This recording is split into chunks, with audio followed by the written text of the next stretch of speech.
السلام علیکم ناظرین، امید ہے کہ آپ لوگ خیریت سے ہوں گے۔ آج ہمارے ساتھ اسپیشل گیسٹ ہیں ڈاکٹر ظفر جسپال صاحب۔ ڈاکٹر صاحب قائد اعظم یونیورسٹی میں پروفیسر ہیں، ڈین آف سوشل سائنسز ہیں، اور ان کی P H D international relations پر ہے، اور ان پرٹیکولر جو ان کا فوکس ہے وہ نیوکلیر پالیٹکس پر ہے۔ تو آپ کے نالج میں ہے کہ ایران میں جو کچھ ہو رہا ہے، امریکہ نے ایران کی ایٹمی تنصیبات پر حملہ کیا۔ تو آج ہماری ڈسکشن اس حوالے سے ہوگی، ایران کے حوالے سے ہوگی، اور جو پاکستان کا نیوکلیر پروگرام ہے اس کے حوالے سے ہوگی۔ ان دونوں ایشوز پر ہم بات کریں گے۔ ڈاکٹر صاحب ویلکم ٹو دا شو۔ شکریہ جی۔ ڈاکٹر صاحب، آپ کے نالج میں ہے کہ جو ایران کی ایٹمی تنصیبات پہ حملہ ہوا، آپ اس کو کیسے دیکھ رہے ہیں کہ اس سے ایران کا پروگرام ختم ہو گیا یا ابھی کچھ زندگی کے آثار باقی ہیں؟ دیکھیں، جو ابھی تک ایویڈنسز ہمیں نظر آ رہے ہیں، جو یہ ان کی ایٹمی فیسلٹیز پہ جس کو آپ کہہ سکتے ہیں، اسرائیل نے جس دن پہلے دن اسٹرائک کی تھی 13 جون تک غالباً، اس دن بھی اس نے اسٹرائک کی تھی، مگر کوئی خاص فرق نہیں پڑا۔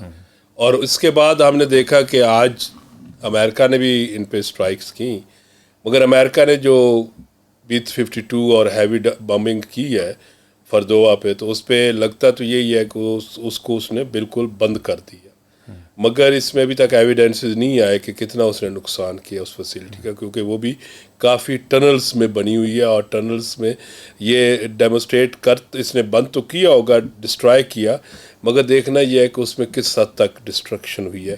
پھر اسی طرح فردوں کے ساتھ دوسرا جو ان کی 2 فیسلٹی تھیں، ان پہ اب یہ بھی نظر آ رہا ہے کہ شاید انہوں نے کروز میزل سے اسٹرائک کیا۔ اگر کروز میزل سے کیا پھر تو ان کا خاص نقصان نہیں ہوگا۔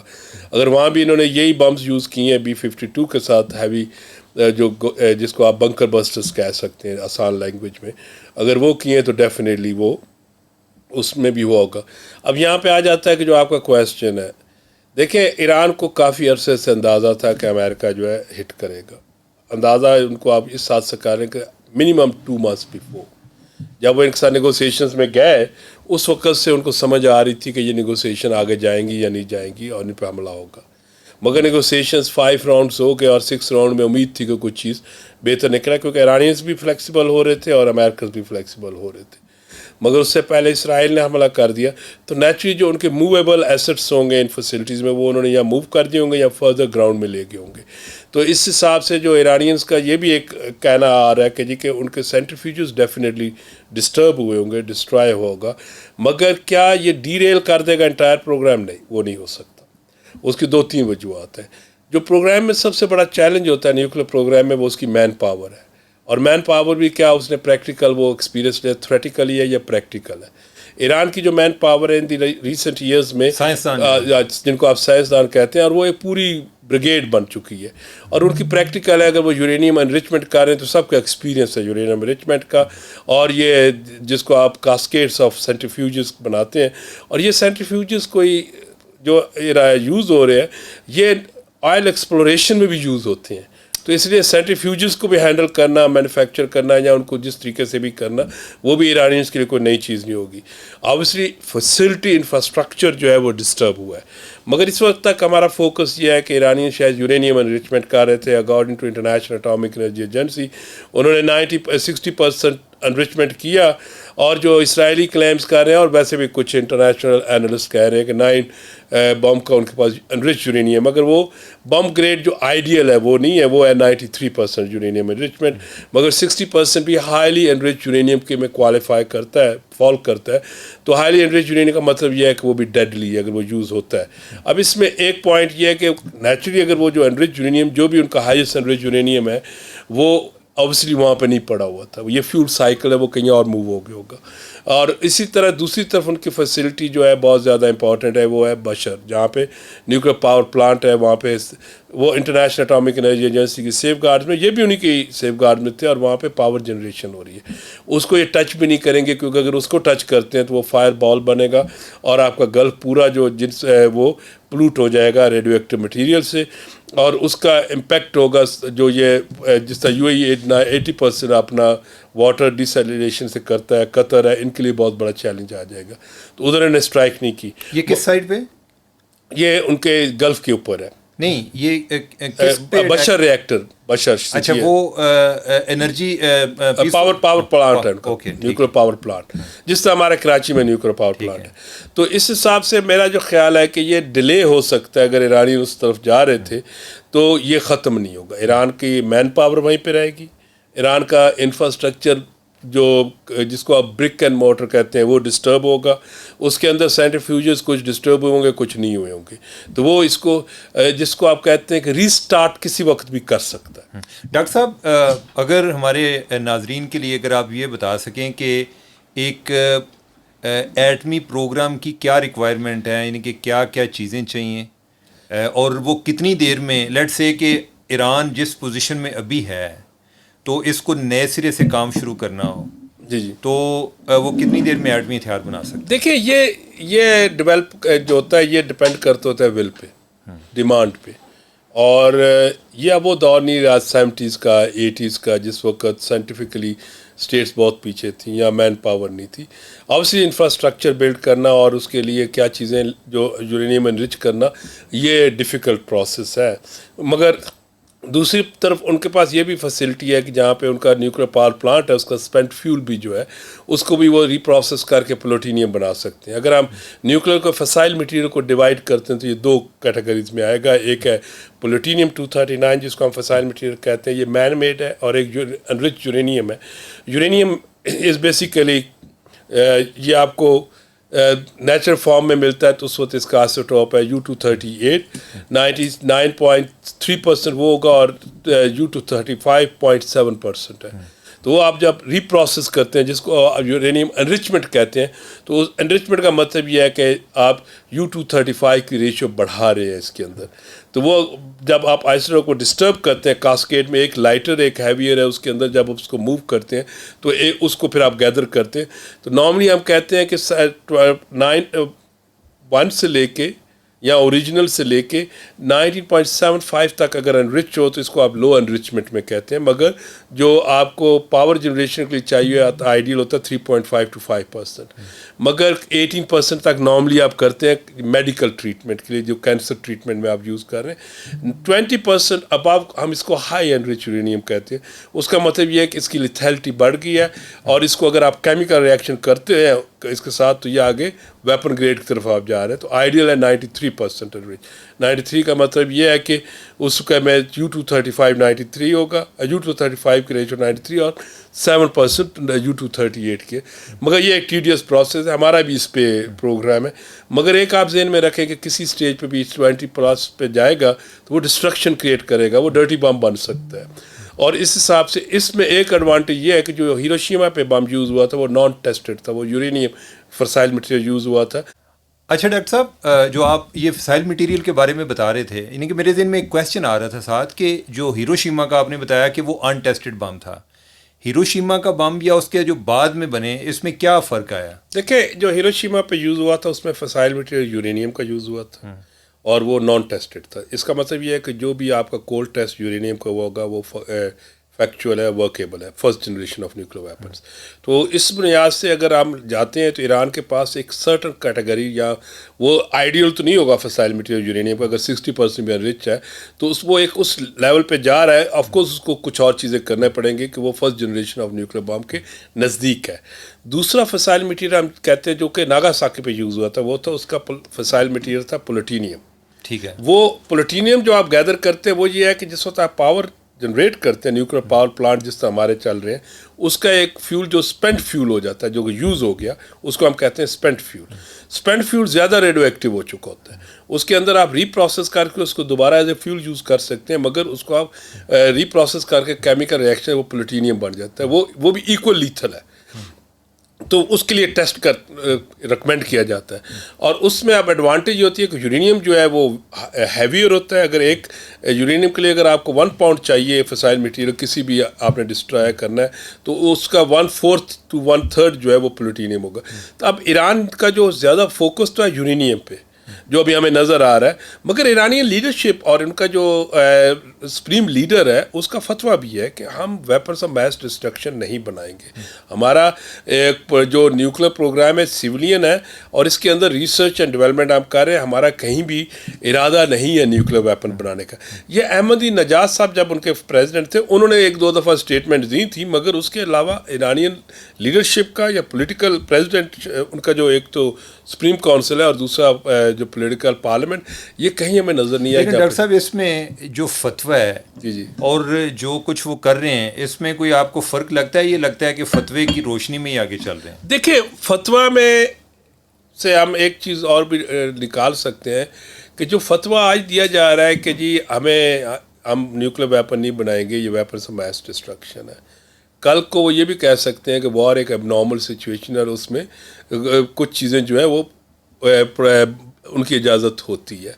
دوسری طرف دیکھیں ایران 1970 میں فاؤنڈنگ ممبر بنا نیوکلیر نان پروفیشن ٹریٹی کا. اس نے سارا اپنا نیوکلیر پروگرام اس کے اندر اس کے فریم ورک میں ڈیولپ کیا. آرٹیکل 3-4 کے تحت اس نے وہاں سے اسسٹنس لی نیوکلیر سپلائی گروپ سے, اپنا انفراسٹرکچر ڈیولپ کیا اور IAEA سیف گارڈس ایکسیپٹ کی. اب being a member of the NPT اس کو انٹرنیشنل اٹامک انرجی ایجنسی کو سیٹسفائی کرنا ہے. اور اگر فتویٰ بھی ہے اور وہ اس کو کیوں سیٹسفائی نہیں کر پا رہا, یا اس کے اوپر شک و شبہات کا, اور یہاں پہ ایران کے اوپر ایک کویسچن مارک آتا ہے جس کی وجہ سے آپ ایرانی کہتے ہیں کہ حالانکہ میرے خیال ہے کہ یہ جو انٹرنیشنل اٹامک انرجی ہے ان کو عام طور پہ یہ فتوے دکھاتے ہیں جی کہ دیکھیں ہمیں تو یہ فتویٰ نہیں, مگر ان کو سیٹسفائی نہیں کر پاتے. دیکھیں اس میں یہ ہوتا ہے کہ جب آپ NPT کے ممبر ہیں, آپ نے جس وقت فیسلٹی بنائی ہے وہ IAEA کے سیف گارڈس میں ہوگی, اور اگر آپ اس کو ایکسٹینڈ کرتے ہیں یا اس کو آپ اس میں کوئی ماڈیفیکیشن کرتے ہیں یا اگر آپ نئی فیسلٹی بناتے ہیں تو being a member of the NPT آپ اس فیسلٹی کو انفارم کریں گے. جو آئیڈیل سچویشن تو یہ ہے کہ آپ پہلے انفارم کرتے ہیں, پھر ان کے سیف گارڈس کے مطابق آپ اس کو بلڈ اپ کرتے ہیں. اگر آپ اس میں ایکسٹینشن کر رہے ہیں تو ود ان 1 to 2 months آپ انفارم کرتے ہیں. یہ ہم ایک ایڈیشن چیز کر رہے ہیں, تو ایک آپ نے سائن کیے ہوئے ہیں اور اس میں یہ آپ کا کام ہے کہ آپ ان کو سیٹسفائی کرنا ہے. اب اگر آپ IAEA کے انسپیکٹرز آتے ہیں اور آپ ان کو ڈیلے کرتے ہیں, ان کے وزٹ کو ڈسٹرب کرتے ہیں, پھر آپ اسکیپٹسزم جنریٹ کر رہے ہیں, تو یہ چیز پھر آپ کی طرف جائے. اچھا ڈاکٹر صاحب, اگر ہم اس کا موازنہ پاکستان کے پروگرام سے کریں تو کیا ہم بھی اتنا زیادہ, ہماری بھی سکروٹنی تھی, کوئی انسپیکٹرز وغیرہ ادھر پاکستان میں تو نہیں آتے تھے؟ نہیں, دیکھیں ہمارا بڑا کلیئر تھا, ہم نے نیوکلیر نان پروفیشن ٹریٹی کو سائن ہی نہیں کیا. NPT سائن نہیں کیا. ہم NPT کے نام ممبر بنے. ہم نے پہلے دن ہی اپنا کلیئرٹی کر لی کہ جی کہ ہم اپنا پروگرام بنائیں گے, نیوکلیر ویپنز پروگرام بنائیں گے, مگر ہم چیٹ نہیں کریں گے, نہ ہم کو اس طرح کی اسسٹنس لیں گے. ہم نے ہمارے جو scientist Atoms for Peace program کے تحت بیڈ ٹرینڈ ہوئے, مگر اس کے بعد ہم نے تو اپنا سارا انڈیجنائزیشن پروسیس استعمال کیا. ہم نے کسی ٹریٹی کا ممبر نہیں ہے ہم, اس لیے ہم اگر کوئی کام بھی کرتے ہیں, ایون ہم کسی کو نیوکلیر پروگرام کے کوئی اسسٹنس بھی دیتے ہیں, وہ نارمز کو آپ کہہ سکتے ہیں کہ ہم وائلیٹ کر رہے ہیں, مگر ہم کسی ٹریٹی کو وائلیٹ نہیں. اور اسرائیل کو بھی, اسرائیل کا پروگرام بھی چیک کرنے جاتے ہیں. اسرائیل بھی اسی طرح ہماری طرح, وہ بھی NPT کا ممبر نہیں, اس کا بھی کوئی چیک نہیں کرتا. مگر اسرائیل کو یہ ہے کہ جوڈیشیسلی آپ کہہ سکتے ہیں, ایک ایکسٹینسولی فرانس نے سپورٹ کیا 1960s میں, باقی اسٹیٹس نے بھی سپورٹ کیا, اور اس پہ کبھی سینکشنز نہیں آئے نیوکلیر ریلیٹڈ. پاکستان نے جس وقت سوچا کہ میں ہم نیوکلیر پروگرام, یا ابھی نہیں سوچا بھی نہیں تھا, ابھی صرف ہم تھریٹیکلی کام کر رہے تھے, تو انڈیا نے ٹیسٹ کر دیا 18 مئی 1974 پہ. جو انڈیا پہ سینکشن لگانی تھی ان پہ تو لگائی, ہمارے پہ بھی لگا دی کہ اگر انڈیا نے کیا تو یہ بھی کرے گا. تو ہم نے تو اپنا پروگرام شروع ہی سینکشن سے کیا ہے, تو اس لیے ہمارے پہ تو کوئی اعتراض نہیں کر سکتا, مگر اسرائیل پہ بھی کوئی اعتراض نہیں کر سکتا کیونکہ وہ بھی NPT کا ممبر نہیں ہے.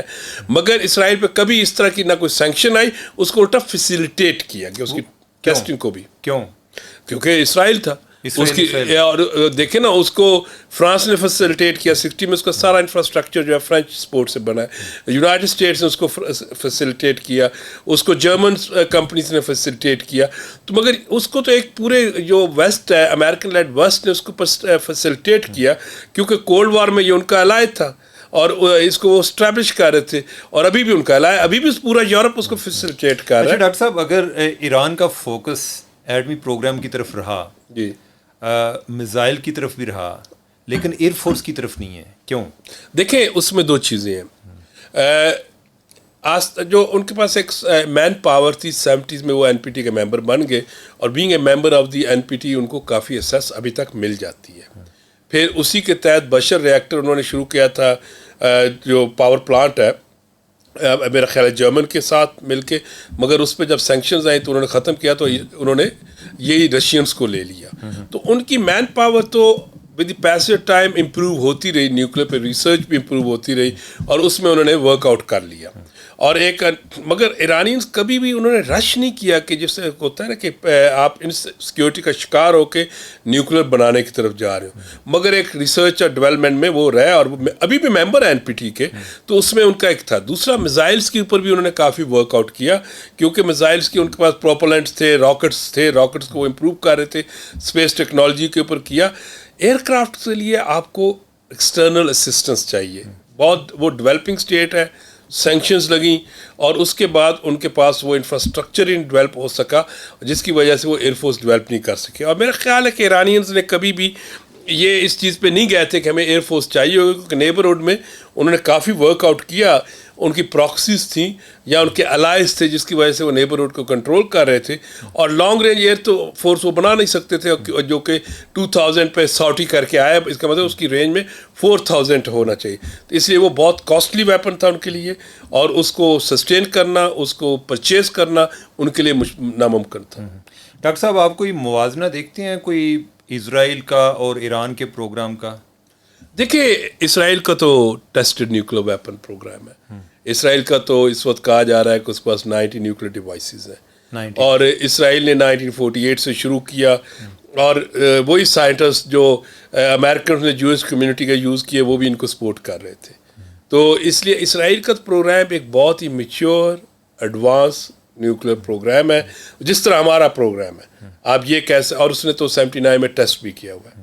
یہ اور بات ہے، دنیا دوسری طرف دیکھ لے تو وہ علیحدہ بات ہے، وہ خود نہیں مانتا، مگر نہ انکار کرتا ہے نہ ہاں کرتا ہے. مگر ابھی ریسنٹلی جب اس کے اوپر بہت پریشر ہوا حماس کا، 3 ٹائم اسرائیل نے انڈیکیٹ کیا، سگنل کیا use of nuclear weapons. Even in the general assembly میں جب نیتن یاہو صاحب اسپیچ کر رہے تھے، وہاں بھی اس نے نیوکلیر کا ریفرنس دیا، مگر بعد میں انہوں نے کہا کہ وہ ملٹری کہنا چاہتے تھے، نیوکلیر کے منہ سے نہیں، وہ سگنلنگ تھی. اسی طرح سگنلنگ ہوتی ہے. ایران کا تو پروگرام ابھی کہیں بھی نہیں ہے اس حساب سے. نہ ایران تو این پی ٹی کا ممبر ہے، ایران کا تو انٹائر پروگرام اسکروٹنی میں ہے، اور اگر اس اسکروٹنی میں صرف شک و شباب ہے تو اس کے مطابق، اور ایرانی لیڈرشپ بھی کہہ رہی ہے کہ ہمارا نیوکلیر ویپنس بنانے کا کوئی ارادہ نہیں ہے، ہماری یورینیم انریچمنٹ بھی nuclear civilian nuclear fuel cycle کی وہ بات کر رہے ہیں. پھر ایران نے کچھ certain number of the cascades increase کیے تھے سینٹریفیوجز کے، جس سے یہ اندازہ تھا کہ اس سے وہ اپنا یورینیم انریچمنٹ فاسٹر کر لیں گے. تو وہ جب جے سی پی او سائن ہوا 2015 میں، 2018 میں، وہ امریکہ کے ساتھ معاہدہ، نیوکلیر ڈیل جو امریکہ پلس 6 ادر کے ساتھ ہوا، تو اس میں بھی انہوں نے ایگری کر لیا، اور انہوں نے ریورسل بیک کی طرف چلے گئے کہ ہم اتنے نمبر آف سینٹریفیوجز رکھیں گے. تو آپ کو کیا لگتا ہے کہ یہ جو ساری اسٹرگل یا ٹسل چل رہی ہے، لڑائی چل رہی ہے، اس میں ایران نے کتنا سمجھوتا کرنے کی کوشش کی؟ جس طرح یہ 2015 والا معاہدہ ہے، آگے جا کے ٹرمپ نے توڑ دیا، ابھی دوبارہ سے بائیڈن انتظامیہ کے دور میں بھی کچھ اس پہ ایفرٹس ہوئیں، کامیاب نہیں ہوئی. دیکھیے، اس میں 3 ڈیمانڈس تھیں پریزیڈنٹ ٹرمپ کی جب ان کا پریویس رجیم تھا. پہلی ڈیمانڈ تھی کہ ٹھیک ہے، جے سی پی او کی جو نیوکلیر پہ ڈیل ہے وہ ٹھیک ہے، مگر اس کا پوائنٹ آف ویو یہ تھا کہ جو جے سی پی او اے کا نیوکلیر ڈیل کے ساتھ وہ بیلسٹک میزائل پروگرام نہیں روک رہا، تو اگر وہ نہیں اس میں انکلوڈ ہوتا تو پھر اس کا تھریٹ رہے گا. مگر پرائمری اس کا فوکس اس وقت تھا کہ جو ایران کا، جس کو آپ بعد میں ایکسس آف ریزسٹنس کہتے ہیں، کہ اس کے اوپر اس کا فوکس تھا. حالانکہ قاسمی جو تھا وہ امریکن کے ساتھ کوآپریٹ بھی کرتا رہا، جس وقت القاعدہ کو یہ ختم کرنا چاہتے تھے اس ریجن میں. ایرانینس نے ہر جگہ پہ امریکنس کو سیٹسفائی کرنے کی کوشش کی. مثلاً جب کارزائی کو کابل میں لایا جا رہا تھا تو اس وقت ایرانینس نے سپورٹ کیا امریکنس کو بون کانفرنس میں. اچھا، تو ایرانینس جو ہیں ڈپلومیٹیکلی بہت حد تک ان کے ساتھ کوآپریٹ کرتے رہے، مگر نیچرلی وہ اپنے پولیٹیکل سسٹم پہ کمپرومائز یا رجیم چینج پہ نہیں آتے تھے. تو تیسرا اس کا تھا، اس وقت ڈیمانڈ تھی کہ axis of resistance so called وہ ختم ہو، بیلسٹک میزائل پروگرام ختم ہو. تو آٹومیٹکلی جب ٹرمپ دوبارہ آتا ہے تو وہ بیلسٹک میزائل پروگرام تو رہ گیا، مگر ایکسس آف ریزسٹنس تو ختم ہو گئی. آپ کو نظر آیا کہ حزب اللہ بھی کمپرومائز ہو گئی, حماس بھی ہو گئی, اس کے ساتھ اس سیریا میں بھی ہو گیا. تو یہ ساری جو آپ اس کو شاتی آگ جس کو کہہ سکتے ہیں, مگر آپ بیلسٹک میزائل پر ہو تو اس پہ بھی ایک ایران, اب 5 راؤنڈز آف ٹاکس ہوئے. Iranians are very good in diplomacy, اور 6th راؤنڈ میں فلیکسیبلٹی نظر آ رہی تھی. امریکن اسٹارٹ کہ 0 یورینیم انریچمنٹ, ایرانیز ور سینگ کہ نہیں ہمیں 3.5 تک آنے دو. اور میرا خیال تھا کہ جو میں لیٹسٹ پڑھ رہا تھا اسرائیل کے حملے سے پہلے, تو امریکنس بھی یہ فلیکسیبلٹی شو کرنے کا دے رہے تھے کہ فار دی ٹائم بینگ ہم ان کو لو انریچ یورینیم کی پرمیشن دے دیں گے ایک حد تک. اب مگر اس سے پہلے اسٹرائک ہوگی. اب اس حساب سے جس وقت آپ ایران کو دیکھتے ہیں تو ایران کا کوئی یہ جو وجہ اسٹرائک کی ہے, یا جو یہ وجہ یہ ہے کہ اس کے اندر صرف 2 چیزیں ہیں. نیوکلیر پروگرام اس طرح نہیں ہے. اگر نیوکلیر پروگرام انٹائرلی ٹارگٹ ہوتا اس سارے پروسیس میں تو پھر نیوکلیر پروگرام کو ہی ٹارگٹ کیا جاتا. اور ایرانیز تو 6 راؤنڈز آف ٹاکس میں آ چکے تھے, 5 کر چکے تھے اور 6 میں جا رہے تھے, اور انہوں نے کمپرومائز اور کہیں نہ کہیں ایڈجسٹمنٹ ہو جانی تھی. ٹارگٹ تھا ان کا رجیم, ٹارگٹ تھا ان کی ساورن سٹینڈنگ. کہ پہلا ٹارگٹ کیا, اس نے کہا کہ جی کہ یہ ہم نیوکلیر پروگرام ختم کریں گے. دوسرا ٹارگٹ تھا کہ جی کہ رجیم چینج ہوگا. تیسرا ٹارگٹ تھا یا ہے کہ ایران انکنڈیشنل سرنڈر کرے, وہ بھی اسرائیل کو. اسرائیل نے اپنے نیبرہڈ میں مور اور لیس سارا انکنڈیشنل سرنڈر دیکھ لیا ہے. اگر آپ دیکھیں سیریا کو, آپ دیکھیں ایجپٹ کو, آپ دیکھیں اس کو کیا کہتے ہیں عراق کو, آپ کچھ ابراہم اکارڈ میں اس کے ساتھ چلے گئے. تو ایک سعودی عربیہ بھی کبھی انڈیکیٹ کرتا ہے کہ جائے گا ابراہم اکارڈ میں, کبھی نہیں جائے گا. تو اس کا ایک نیبرہڈ پیسفل تھا, صرف اس کو خطرہ ادھر سے تھا. اور ادھر اب مسئلہ ایک بڑا انٹرسٹنگ ہے اس وقت, رجیم چینج ان ایران اور رجیم چینج ان اسرائیل. کیونکہ جو نیتن یاہو کا سروائیول ہے وہ بھی کانفلکٹ بیسڈ ہے. کیونکہ نیتن یاہو کے جو پارلیمنٹ ہے وہاں اگر آپ اسرائیل کے کینسٹ کو دیکھتے ہیں تو وہ پروپورشنل ریپرزنٹیشن پہ ہے, اور اس کی پارٹی کی میجورٹی نہیں ہے. اس کو وہاں پہ سپورٹ ملتی ہے جو وہاں پہ 2 ووٹس والی بھی پارٹیز ہیں جو بڑی فنڈامنٹلس جس کو آپ کہہ سکتے ہیں زائنسٹ قسم کی پارٹیز ہیں, تو وہ 2 ووٹس دے رہے ہیں. مگر وہاں پہ ڈیمانڈ تھی جس وقت یہ ہوا غزہ کی وار شروع ہوتی ہے, وہاں پہ ڈیمانڈ تھی اس سے پہلے کہ آپ الیکشن کرائیں. یہ اگر اکتوبر میں نہ شروع ہوتی, شاید نومبر دسمبر میں جنرل الیکشن ہونا تھا جس میں Netanyahu was going to lose. کیونکہ اس پہ کرپشن کے چارجز ہیں, اس پہ ابیوز آف پاور کے چارجز ہیں, اس میں بہت سے چارجز ہیں, اور یہ بیہائنڈ دی بارز ہوتا اگر الیکشن ہو رہا ہوتا. اس کے خلاف سپریم کورٹ کا فیصلے ہیں. اسرائیل کی جو سپریم کورٹ جو ایپکس جوڈیشری ہے وہ بھی اس کے خلاف ہے, اس کے ایکشنز کی وجہ سے, اس کے سیٹلمنٹ کے اندر کرپشن کی وجہ سے. تو لہٰذا وار نے اس کو سروائیو کرایا. اب غزہ تو ختم ہو گیا تھا, اب دوبارہ الیکشن کی ڈیمانڈ آ رہی تھی. اب وہ ڈیمونسٹریٹ کرنا چاہتا ہے کہ میں نے مڈل ایسٹ میں اسرائیل کی ہیجمنی اسٹیبلش کی ہے تاکہ ریڈیکلز اور اس کی ایک پاپولیرٹی اور اس کو فائدہ ہو.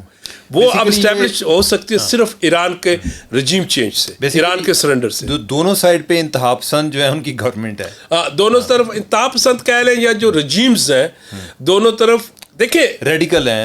مگر جو اس وقت ایرانی رجیم ہے اس کے اوپر اگر ریزسٹنس ہے یا یہ کہ وہ مگر 45 ایئر سے چل رہا ہے, وہ اس کی اپنی خود چینج کرنا چاہیے نا. ایرانی رجیم وہ تو پورا انفراسٹرکچر اسٹیٹ نہیں, آپ دیکھیں ایرانی رجیم کو اس وقت یا ایرانی سسٹم کو انٹرنل تو تھریٹ نہیں آیا نا. اور ویسے بھی میں آپ کو ایک چیز بتا دوں, ایئر ریڈ سے یا میزر اسٹرائک سے آپ پنشمنٹ دے سکتے ہیں, آپ رجیم چینج نہیں کر سکتے جب تک فٹ آن دی گراؤنڈ نہیں ہوگا. عراق افغانستان میں 20 سال جنگ کی امریکہ نے, فٹ آن دی گراؤنڈز کم ہوتے تھے, 41 اسٹیٹس کے ساتھ تھی. رجیم ایک آرٹیفیشل کابل میں میئر آف کابل بنائی رکھا, جیسے نکلے طالبان آ گئے. تو اس لیے ایران میں تو یہ بالکل اس طرح نہیں ہو سکتا. اچھا ڈاکٹر صاحب, یہ صرف اسرائیل نے یا امریکہ نے ایران کو ہی ٹارگٹ نہیں کیا, انہوں نے عراق کا پروگرام ایٹمی ری ایکٹر اس کو تباہ کیا, انہوں نے سیریا کا کیا. تو وہ جو ایفرٹ اس میں تھی اور جو ایران کے معاملے میں ان کو زیادہ کرنی پڑ رہی ہے یا اتنی کرنی پڑ رہی ہے؟ دیکھیں جیب صاحب, ایک چیز ہمیں خیال رکھنا چاہیے, نیوکلیر ڈسکورس میں یا نیوکلیر میں آج تک ایک چیز ہوئی تھی کہ ایک ہم اس کو کہتے ہیں نیوکلیر ٹیبو, کہ نیوکلیر ویپن یوز نہیں ہوگا. اور جو اسٹیٹ نیوکلیر ویپنز رکھتی بھی ہیں وہ بھی شائنس فیل کرتی ہیں نیوکلیر ویپن کو یوز کرتے ہوئے کہ کیلکولیٹڈ ہوتی ہے کہ جی نہیں یہ ڈیٹرنس کے لیے ہے. دوسری طرف تھا کہ نیوکلیر انفراسٹرکچر پہ بھی ایک انریٹن انڈرسٹینڈنگ تھی کہ اسٹرائکس نہیں ہوگی. ایران نے 1981 میں اسٹرائک کی, اسرائیل نے 1981 میں اسٹرائک کی, وہ بھی بن رہا تھا عراق کے اوپر. جب اس نے اسٹرائک کی وہ انفراسٹرکچر ابھی آپ سمجھیں کہ بلڈنگ بن رہی تھی, انٹرنیشنل اٹامک انرجی ایجنسی کے انڈر تھا. اسرائیل نے اسٹرائک کر دیا, ڈسٹرائے کر دیا, کسی نے اس پہ ریزسٹ نہیں کیا مگر ایکسیپٹیبل ہو گیا. اس کے بعد سیریا میں کوئی فیسلٹی ایسی چھوٹی سی پاور پلانٹ کی فیسلٹی بننے لگی تھی, وہاں بھی یہ کیا, یہ دونوں پاور پلانٹ تھے. یہ ازیوم کرتے ہو کیونکہ انڈیا نے جو کیا تھا 1974 میں, اس نے بھی سائرس ریئیکٹر بنایا اور نیوکلیر پاور پلانٹ تھا, اس کا اسپینٹ فیول کو اس نے ری پروسیس کر کے جو تھا پوکھران 1 کیا اور پھر پوکھران 2. تو یہ اسرائیلیز کی انڈرسٹینڈنگ تھی کہ اگر نیوکلیر ریئیکٹرز بنیں گے تو ان کا اسپینٹ فیول یوز ہو سکتا ہے فسائل مٹیریل بنانے کے لیے. مگر یہ چیز مگر ایران اور عراق اور سیریا کے تو بالکل نہ ہونے کے, ایران بہت آگے جا چکا ہے. ایران کی نیوکلیر انفراسٹرکچر آپ کہہ سکتے ہیں کہ Iran has a civilian nuclear fuel cycle capability matured. اب اس کو اگر آپ کے پاس سیولین آ جائے تو ملٹری کی طرف جانے کے لیے 30% ورک کرنا پڑے گا.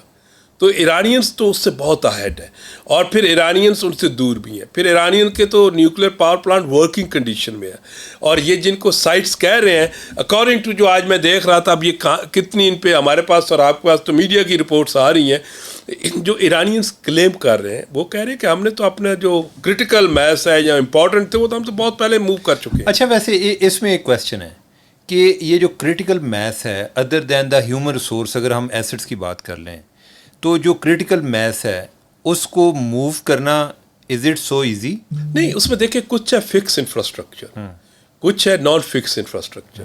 اور جو اس طرح کی اسٹیٹ ہے, اگر اس کی ایک جگہ پہ یہ ہے کہ جی 500 میٹر بنکر کی لیئر ہے اور اس کے اندر بھی ٹنل شیپ میں ہے, تو میرا خیال ہے کہ انہوں نے کافی اس کو جب سے یہ بنا رہے ہیں انہوں نے کیا ہوگا, اور اس میں کر سکتے ہیں کچھ چیزیں شفٹ ہو سکتی ہیں. مثلا اگر انہوں نے واقعی 60% یورینیم انرچڈ کیا ہوا ہے وہ شفٹ ہو سکتا ہے, وہ انہوں نے کر دیا ہوگا. اسی طرح کچھ ان کے سینٹریفیوجز کے پارٹس ہوں گے, کچھ نئے ہوں گے, کچھ موویبل ہوں گے, کچھ نہیں ہوں گے, وہ انہوں نے کر دیے ہوں گے. مگر آپ یہ کہیں کہ یہ جو ان کا ہوا ہے اسٹرائک, یہ ان کا میری اپنی اسیسمنٹ ہے, یہ مے بی 1 year 2 years ان کو بیک پہ لے گیا ہے. مگر اب ایرانینز اگر ڈٹرمنیشن کے ساتھ آئیں گے ان کا پروگرام جو فاسٹر ہوگا, وہ اسی طرح آئے گا جس طرح ہم نے ڈسپائٹ آل سینکشنز کے ہم نے 83 میں کولڈ ٹیسٹ کر دیا تھا. اچھا ڈاکٹر صاحب, اس میں ایک اور بھی خطرہ ہے کہ جس طرح امریکہ نے ایک طرح سے اپنے سیکیورٹی امبریلا ہٹا رہا ہے اپنے ایلائز پر بھی, اور اس چیز کی ایپیٹائٹ بھی بڑھ رہی ہے. ساؤتھ کوریا کا بھی دل کرتا ہے ہمارے پاس ہمارا ایک اپنا نیوکلیر پروگرام ہونا چاہیے, بجائے اس کہ ہم امریکہ کی طرف دیکھیں. جاپان کی بھی یہ سچویشن ہے, ایون جرمنی والے جو ہیں وہ بھی اسی وہ تو آج کل بہت زیادہ بات کر رہے ہیں, وہ بڑے کینڈیڈیٹ ہیں اس کے. تو کیا جس طرح اگر اس میں امیجن کہ اگر ایران ریئیکٹ کرتا ہے اور یہی کو پرالیفریشن شروع ہو جاتی ہے. دیکھیں ڈاکٹر صاحب, چیما صاحب کو ایک چیز بڑی کلیئر کر دوں, ساؤتھ کوریا, جاپان, جرمنی, ان کو ود ان ویکس یا اپنے سیولین نیوکلیر پروگرام کو نیوکلیر ویپنس پروگرام بنا سکتے ہیں. آپ کو شاید یاد ہوگا کہ جس وقت NPT نیگوشیٹ ہوئی تھی اور جس وقت یہ اوپن ہوئی فار سگنیٹریز 1968 میں, اس وقت اس کے ٹارگٹ نہ انڈیا تھا, نہ پاکستان تھا, نہ اسرائیل تھا. اس کا ٹارگٹ جاپان اور جرمنی تھے. اس وقت یہ ریلائز ہو گیا کہ within a few years یا within a few months Germany اور جاپان نیوکلیر ویپن اسٹیٹ بننے جا رہے ہیں. یہ روگ اسٹیٹ تھیں اس ٹائم, یہ روگ نہیں تھی, یہ ان کے ڈپینڈنٹ اسٹیٹ تھیں یہ بالکل. مگر انہوں نے اپنا سیکنڈ ورلڈ وار کے بعد ان کو وہ کیا کہتے ہیں ملٹرائز کر دیا, مگر یہ دوبارہ ٹیکنالوجیکلی ایڈوانس ہو گئی. دیکھیں نا, یہاں سے آپ نے سیکنڈ ورلڈ وار میں جاپان اور جرمنی انکنڈیشنڈ سرنڈر کرتی ہیں. ان کا ہیومن ریسورس, ان کا ملٹری پاور, ہر چیز تباہ کر دی جاتی ہے. اور اس وقت ابھی ٹیکنالوجی اتنی فاسٹ نہیں تھی, مگر ان کی ایجوکیشنل انسٹیٹیوشن اور باقی انٹیکٹ تھے, تو with in 10 years to 15 years وہ دوبارہ اس روڈ پہ چل پڑے. تو ان کو کیپٹ